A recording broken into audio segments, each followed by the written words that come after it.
జీవితంలో సుఖంగా ఉండాలంటే 3 మాటలు గుర్తుపెట్టుకోండి. ఇదివరకు చెప్పలా, ఇప్పుడు చెబుతున్నా. రాసి పెట్టుకుని చేయండి. మీకు దుఃఖం వస్తే నాది పూచి, కానీ ఖచ్చితంగా చేయాలి. 1, ఎప్పటి పనులు అప్పుడే చేయాలి. 2, ఎక్కడ వస్తువులు అక్కడే పెట్టాలి. 3, ఎక్కడ విషయం అక్కడే వదిలేయాలి. ఈ 3 చేస్తే సుఖంగా. ఇందులో మొదటి 2 చేయగలుగుతాం, 3వది చాలా కష్టం. మొదటివి కూడా కష్టమైన వాళ్ళు ఉంటే నమస్కారం, నాకంటే గొప్పవాళ్ళు.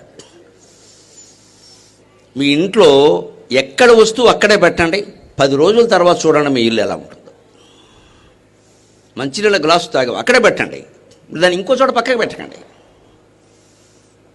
మళ్ళీ వెతుక్కోవాల్సి వస్తుంది దాన్ని. ఓ దువ్వెనతో తల దువ్వుకున్నాం, నాకు లేదా భాగ్యం, మీ అందరికీ ఉందిగా. ఆ దువ్వెన ఎక్కడ తీసారో అక్కడే పెట్టండి.